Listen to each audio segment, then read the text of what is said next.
Bonjour à tous, je suis ravie de vous retrouver pour ce journal. Voici les titres de ce mardi 4 novembre. Les internationaux de tennis se poursuivent au vent d'espace. Mais derrière les tennismen, on retrouve des dizaines de bénévoles. Chaque jour, chacun à leur place. Ils permettent à l'événement de se dérouler dans les meilleures conditions.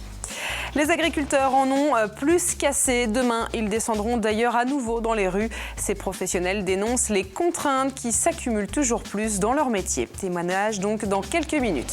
Enfin, plus légèrement, rencontre avec Sébastien Simon. Ce Vendéen est un passionné des mots. Grâce à eux, il met ses mots et les mots de la société sur papier et en musique. Il sort d'ailleurs son premier livre, Portrait, à la fin de ce journal. Et on débute donc avec l'événement sportif de la semaine. Jusqu'à dimanche se déroulent les internationaux de tennis au vent d'espace. Le premier tour du tournoi a débuté hier et s'est poursuivi aujourd'hui. Les têtes d'affiche entrent donc progressivement dans la compétition, même si certains ont déclaré forfait.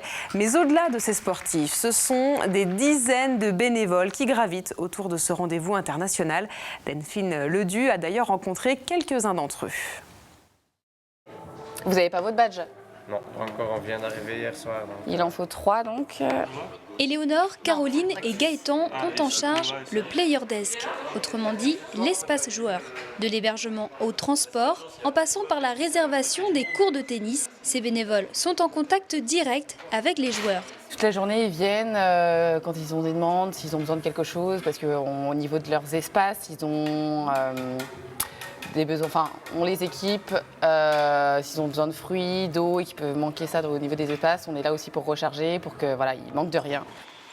Léo, Pauline, Ronan et Jérémy sont eux aussi proches des joueurs. Tous les 4 font partie des 56 ramasseurs de balles mobilisés pour une semaine au service des tennisman. J'aime bien être au service des joueurs. Quand je les voyais à la télé, ça me donnait envie de le faire. Et puis près des joueurs, c'est bien. C'est une chance de pouvoir participer à un tournoi comme ça, être au plus proche des joueurs sur le terrain. Donc pour les passionnés de tennis, c'est vraiment agréable, c'est un bon moment. Ça permet aussi à certains enfants qui sont timides, réservés, voire de prendre confiance sur un terrain de tennis. Ça permet aussi de voir un autre côté que le fait d'être joueur de tennis. Restauration, accueil des spectateurs, billetterie. Chaque jour, les responsables de poste se rassemblent pour faire un point. Anne-Marie Rouas adapte tous les jours le planning d'une centaine de bénévoles. Des fiches de poste qui ont été conçues, qui ont été distribuées avant les prises de poste pour que chaque bénévole puisse savoir ce qu'il va avoir à faire, s'il a une porte, qu'est-ce qu'il va avoir à faire, quand il doit ouvrir la porte, quand il doit la refermer. Les hôtesses doivent savoir aussi ce qu'elles ont à faire. Enfin, chaque poste, il y a une fiche de poste. La majorité des bénévoles sont des licenciés de clubs de tennis et s'investissent pleinement durant plusieurs jours. 80% des bénévoles de l'an passé sont revenus cette année. Vous l'avez tous remarqué, après une arrière-saison estivale, l'automne est définitivement installé. Les pluies de ces derniers jours le confirment. On a même battu des records. Hier à Palluau, il est tombé 65 mm, 59 mm au Lange-Genusson et 52 mm à La Roche-sur-Yon, où il a plu hier, l'équivalent de la moitié d'un mois de novembre ordinaire. En effet, habituellement, un mois de novembre enregistre en moyenne 100 mm. Alors, il n'y a pas eu de gros dégâts, mais certaines rues ont donc dû être fermées, à Palluau et à La Roche-sur-Yon bien sûr, mais également sur la côte, à Beauvoir-sur-Mer. Et certaines habitations ont été inondées à Saint-Gilles-Croix-de-Vie et à Saint-Hilaire-de-Riez. Et d'après les professionnels, la pluie devrait encore tomber ces prochains jours. On a retrouvé un flux perturbé océanique, ça va se conserver pour les prochains jours avec des averses, mais aussi des périodes ensoleillées. Et on risque de continuer à avoir des perturbations pour le mois de novembre. Il a fait très beau au mois de septembre et au mois d'octobre, donc certainement que le flux océanique va reprendre ses droits. Dans le contexte très difficile de ces dernières années, il n'est pas simple d'être un chef d'entreprise. Pour certains, une liquidation est même inévitable. S'enchaînent alors parfois des drames personnels. Alors pour éviter le pire, le tribunal de commerce vient de mettre en place un plan de prévention du suicide chez les dirigeants. Concrètement, tout le personnel du tribunal a été formé pour détecter les signaux d'alerte d'un chef d'entreprise ayant des idées suicidaires. Et dans ce cas, greffiers, juges, mais également secrétaires pourront diriger la personne vers des professionnels de santé pour être accompagnés dans cette épreuve évidemment toujours difficile. honnêtement, c'est pour éviter que des gens aillent à la catastrophe, mais physiquement, c'est-à-dire que s'ils disent « je vais me suicider », c'est vrai que nous, s'ils se suicident, on dira « on n'a pas fait notre travail, on le savait et on n'a rien fait ». Donc c'est ça, nous, notre but. Et d'aider également l'entreprise en général, parce que si la direction est en forme, même s'il y a des difficultés, on les voit d'une façon différente. Cette information à présent, les vols se succèdent au Resto du Cœur. Le site de La Roche-sur-Yon a été cambriolé 3 fois en un mois. Les premières fois, il s'agissait principalement de vols de denrées alimentaires. Mais ce week-end, ce sont les camions qui ont été vandalisés et siphonnés. Les bénévoles sont évidemment exaspérés et attendent de pouvoir intégrer le nouveau site plus sécurisé proposé par la mairie. Hier, après le constat du dernier cambriolage de ce week-end, j'ai été à la limite de fermer l'établissement. Je ne sais pas combien de temps on tiendra. Pour l'instant, on a encore un petit peu de bonne volonté, mais sincèrement, les bénévoles ici sont écœurés. On ne comprend pas pourquoi on attaque comme ça les Restos du Cœur de La Roche-sur-Yon. Les agriculteurs sont à bout de souffle et ils le feront savoir demain en manifestant un peu partout en France. D'après les professionnels du secteur, face à toutes les réglementations, le quotidien est devenu trop difficile. C'est donc un ras-le-bol général. Exemple dans 2 exploitations avec Pierre Dalicieux. Dans cette ferme, difficile d'avancer selon cet exploitant et responsable départemental de la FDSEA. Difficile d'investir surtout. Selon lui, les contraintes sont sans cesse en augmentation, mais le prix de sa viande, lui, ne cesse de baisser. Résultat, le moindre investissement, comme cette dalle de béton à 1 200 €, devient compliqué à réaliser. C'est un exemple parmi tant d'autres et aujourd'hui, ça rend difficile parce que l'investissement est nécessaire. Donc derrière, quand vous ne gagnez pas d'argent sur votre produit, vous ne pouvez pas investir. Et ça, il faut comprendre comme quoi le besoin permanent, parce que la réglementation évolue, d'évolution, nous demande de réinvestir en permanence. Donc il nous faut une économie qui fonctionne. Un peu plus loin, ce producteur de porc, lui, est directement impacté par l'embargo russe sur les produits agroalimentaires en provenance de certains pays occidentaux. Résultat, cette année, son chiffre d'affaires aura diminué de 55 000 €. Pour lui, cette situation est injuste et doit être prise en compte par les pouvoirs publics. La situation qu'on vit actuellement ne dépend pas de nous. Ne dépendent pas des agriculteurs français et on trouve ça injuste de pâtir d'une situation politique. Bref, des prix qui baissent, des contraintes qui augmentent et ce dans un contexte international difficile.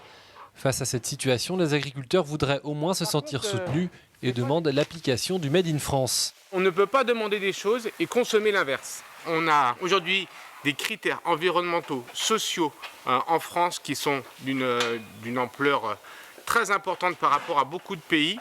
Et aujourd'hui, on ne consomme pas ces produits en France. Le patriotisme alimentaire sera donc un des mots d'ordre de la mobilisation de demain. Une mobilisation qui concerne l'ensemble des secteurs de l'agriculture. Et dans le même temps, les agriculteurs du canton de Montaigu prennent les devants. Ils ont souhaité rencontrer les élus de la communauté de communes pour que chacun apprenne à se connaître et surtout pour que agriculteurs et élus travaillent ensemble. Le rendez-vous devait se dérouler sur une exploitation de 13 septiers, mais le mauvais temps les a obligés à se replier dans la salle des fêtes de la commune. Quoi qu'il en soit, le message reste le même.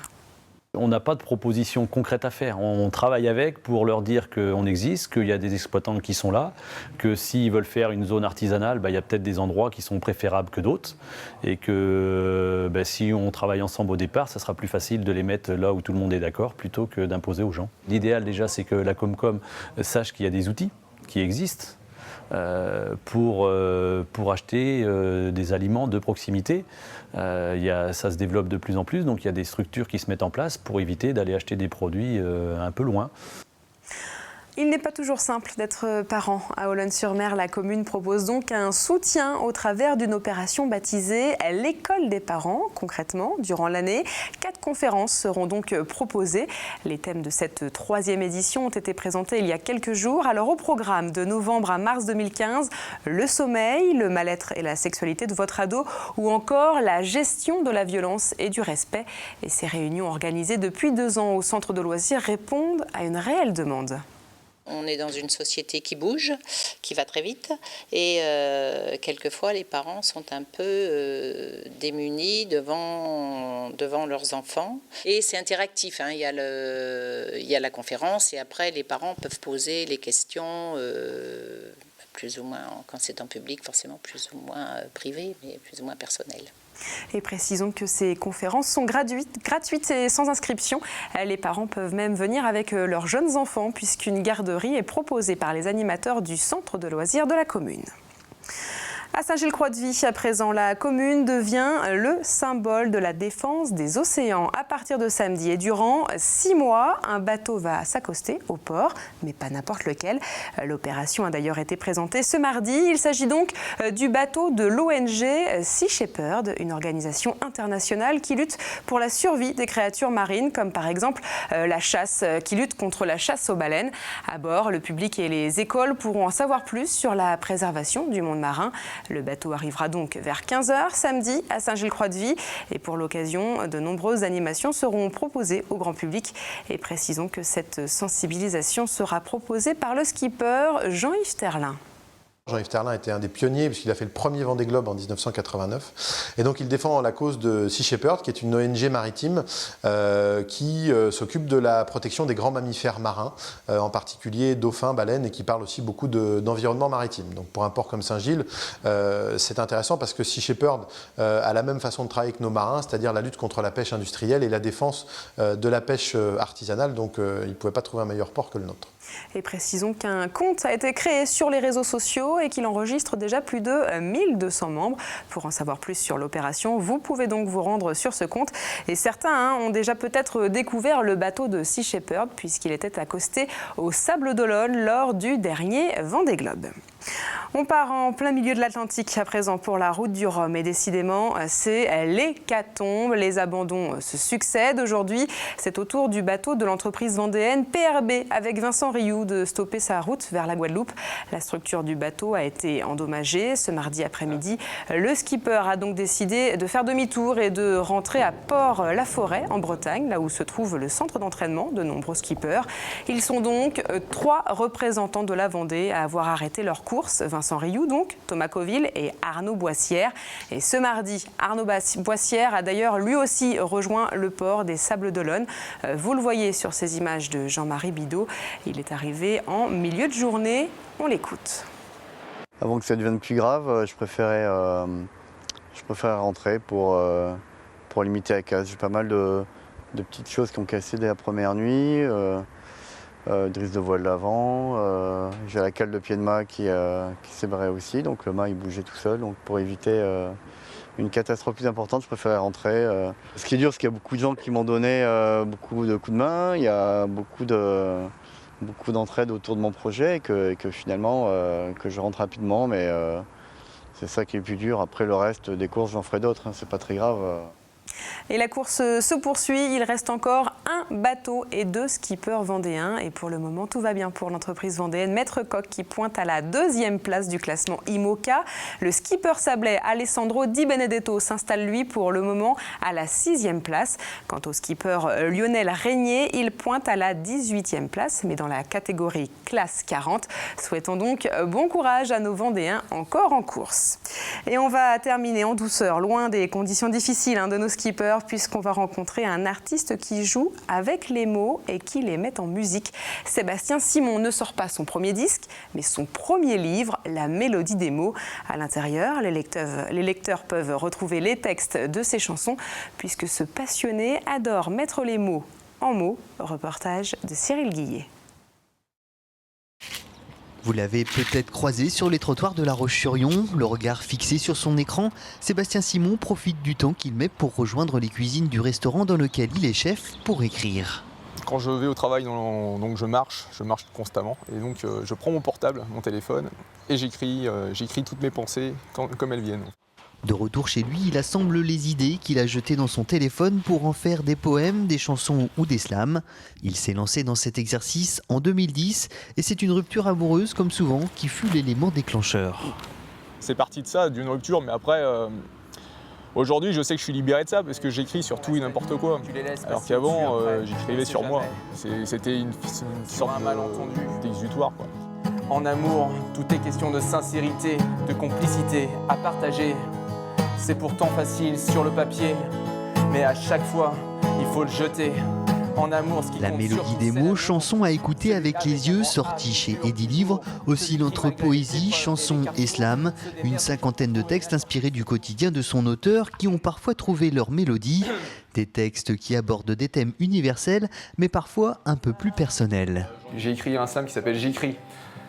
Donc je sais pas pourquoi j'écris, c'est mon stylo qui trace sa route, mais moi je le suis. Donc voilà, c'est ça le truc, c'est un peu moi en fait. Reste toi-même,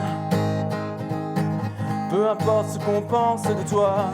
Cette envie débridée d'écriture est une véritable soupape pour Sébastien Simon, une passion qui à son sens doit rester en tant que telle. Je vais pas en faire un métier. Bon, si je vais sur quelques salons, c'est bien, je vais rencontrer un petit peu les gens qui achètent mon livre, c'est normal aussi, c'est un peu normal de jouer le jeu. Aller dans les bars, faire 2-3 bubs, 2-3 concerts avec mes chansons, oui. Mais à côté de ça, j'ai vraiment un métier, je suis cuisinier, j'ai ma vie à côté. Voilà, c'est pas, je veux pas, demain je serai pas une rockstar, hein. Je veux pas être une rockstar d'ailleurs. Voilà, c'est ça. En amour, il y a aussi les rires, les larmes et les sourires, des moments. Présenté avec humour par son auteur comme un livre médicament, La mélodie des mots a déjà un tome 2 intitulé L'envolée des sentiments, sortie prévue courant 2015. Ne relâche pas ton intention, l'enfer lui aussi est pavé de bonnes intentions. Et comme chaque jour, on jette un œil du côté du ciel et cette journée du 5 novembre devrait être très changeante. La matinée devrait principalement se dérouler en présence du soleil, mais au fur et à mesure, les pluies ponctueront l'après-midi. Quant aux températures, on sera évidemment loin des 24 degrés de fin de semaine dernière, mais le thermomètre affichera finalement des normales de saison. Dans quelques minutes, Armelle Pavageau vous détaille le temps prévu pour demain. Juste après, vous avez rendez-vous avec le programme proposé durant les internationaux de tennis. Aujourd'hui, vous entendrez Mickaël Liodra, ce tennisman, finit sa carrière professionnelle sur les cours du Vent d'Espace en Vendée. Voilà, c'est la fin de ce journal. Merci à vous de nous avoir suivis et demain, vous retrouvez Caroline Tronche.